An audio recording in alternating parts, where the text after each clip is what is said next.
지구의 거대한 기후 시스템을 움직이는 단 하나의 엔진이 있다면 어떨까요? 사실 있습니다. 오늘은 바로 그 엔진의 핵심, 물이 우리 세상을 어떻게 만들어가는지 그 이야기를 한번 파헤쳐 보겠습니다. 저 멀리 페루의 어부, 인도의 쌀농부, 그리고 호주의 산불, 전혀 상관없어 보이죠? 하지만 이 모든 걸 연결하는 고리가 있습니다. 바로 지구 전체에 에너지와 물을 실어 나르는 아주 강력한 하나의 시스템이죠. 자, 오늘 우리 함께 그 놀라운 저정을 따라가 볼까요? 모든 이야기의 시작점은 바로 여기, 이 행성의 엔진 오일이자 동시에 연료인 물에서부터 출발합니다. 그럼 이 거대한 엔진이 대체 어떻게 시동을 걸고 순환을 시작하는지 그 첫 단계부터 한번 살펴보시죠. 우리가 사는 이 지구, 흔히 푸른 행성이라고 부르잖아요.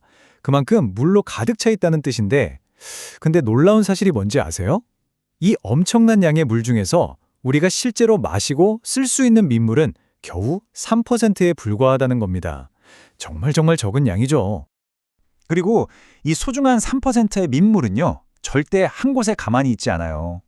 바로 저 태양이라는 거대한 엔진이 이 물을 끊임없이 움직이게 하거든요. 우리가 이걸 바로 물의 순환이라고 부르는 끝없는 여정인 셈이죠. 그런데 이 순환 과정에 정말 의외의 주역이 숨어 있습니다. 누굴까요? 바로 식물입니다. 네, 식물이요. 우리가 숨쉬는 이 공기 속 수분의 무려 10%가 땅에 있는 식물들로부터 뿜어져 나온 거라니 이거 정말 놀랍지 않으세요? 자, 이렇게 물이 시스템 안으로 들어왔습니다. 그럼 이제 이 물은 전 지구적으로 어떻게 이동하게 될까요? 거대한 바다의 고속도로를 한번 들여다보죠. 그 해답은 바로 저 깊은 바닷속에 있습니다. 해류라고 들어보셨죠? 이걸 마치 우리 몸의 혈관 같은 거라고 생각하시면 돼요. 지구 전체에 따뜻한 피, 즉 열과 생명을 실어 나르는 거대한 순환 시스템인 거죠. 이 거대한 해류는 크게 두 가지 종류로 나눌 수 있어요. 하나는 바람에 의해 움직이는 표층 해류. 이건 비교적 빠르게 움직이면서 우리 일상 날씨에 영향을 주고요. 다른 하나는 물의 온도나 소금기, 즉 밀도 차이 때문에 생기는 심층 해류인데, 이건 정말 수천 년에 걸쳐서 아주 느리게 움직이면서 지구의 장기적인 기후를 조절하는 역할을 합니다. 여기에 또 하나의 힘이 작용하는데요. 바로 지구가 스스로 도는 힘, 자전입니다. 이 자전 때문에 코리올리 효과라는 게 생겨서 이 해류들이 그냥 마구잡이로 흐르는 게 아니라 북반구에서는 시계 방향으로, 남반구에서는 반시계 방향으로 이렇게 거대하고 예측 가능한 패턴을 그리게 되는 겁니다. 자, 그럼 이렇게 거대한 힘으로 움직이는 공기와 물의 흐름이 거대한 산맥 같은 장애물을 딱 하고 만나면 어떻게 될까요? 말 그대로 날씨를 만드는 기계가 작동하기 시작합니다. 한번 상상해 보세요. 바다에서 수증기를 잔뜩 머금은 축축한 공기가 육지로 오다가 거대한 산맥과 떡하니 마주치는 겁니다. 자, 어떤 일이 벌어질지 단계별로 한번 볼까요? 갈 곳이 없어진 이 공기는 어쩔 수 없이 산비탈을 타고 위로 올라가야만 해요. 그런데 높이 올라갈수록 기온은 떨어지죠? 공기가 아주 빠르게 식기 시작하는 겁니다. 차가워진 공기는 더 이상 수증기를 머금을 수가 없게 돼요. 그래서 결국 구름을 만들고 가지고 있던 수분을 비나 눈의 형태로 다 쏟아내버립니다. 바로 바람이 불어오는 쪽, 우리가 바람바지라고 부르는 사면의 말이죠. 자, 이제 수분을 몽땅 다 쏟아낸 공기가 산을 넘어 반대편으로 내려갑니다. 이 공기는 어떨까요? 당연히 아주 건조하겠죠. 그래서 산 너머 지역은 비가 거의 오지 않는 척박한 땅이 되는 겁니다. 이걸 바로 비그늘 효과라고 부릅니다. 바로 이런 육지와 바다의 상호작용이 지구상에서 가장 극적이고 또 강력한 계절풍, 바로 몬순을 만들어내는 원리입니다. 이 몬순은 어떤 곳엔 축복이지만 다른 곳엔 재앙이 되기도 하죠. 몬순의 핵심은요, 계절에 따라 바람의 방향이 180도 완전히 뒤바뀐다는 거예요. 여름에는 습한 바닷바람이 뜨거워진 대륙으로 불어들어오면서 그야말로 폭포수 같은 비를 쏟아붓고요. 겨울이 되면 모든 게 정반대가 됩니다.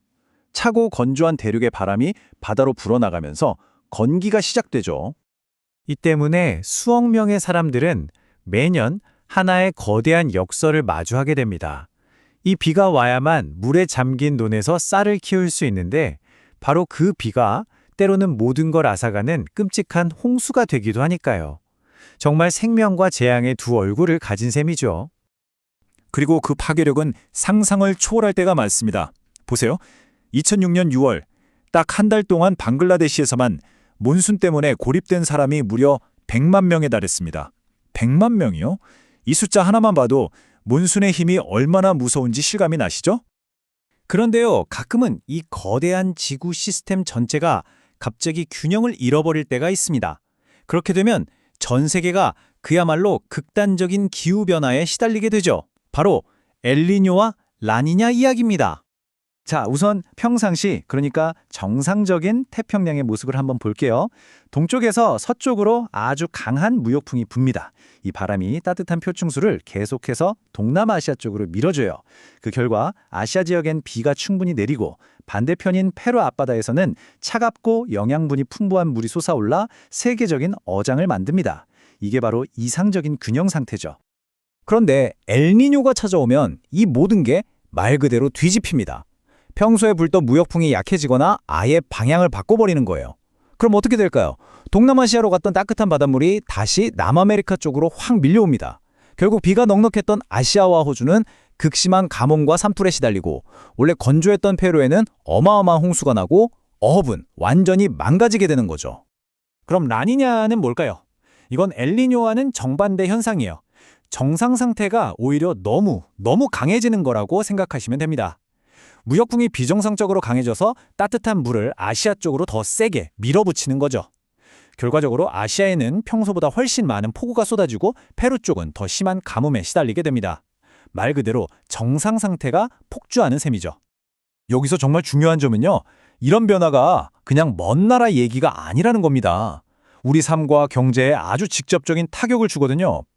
엘니뇨가 발생해서 페루 앞바다에 차가운 물이 사라지자 어획량이 말 그대로 수직으로 곤두박질 치면서 나라 경제 전체가 휘청거렸던 것처럼요. 자, 이렇게 한 방울의 물에서 시작해서 행성 전체의 기후를 뒤흔드는 거대한 현상까지. 이 모든 게 결국은 하나의 톱니바퀴처럼 맞물려 돌아가는 거대한 시스템입니다. 이것이 바로 우리 행성이 연주하는 자연의 리듬이죠. 하지만 지구가 점점 더 뜨거워지고 있는 지금, 이 거대한 교향곡은 앞으로 어떻게 변하게 될까요? 우리에게 남겨진 가장 중요한 질문일 겁니다.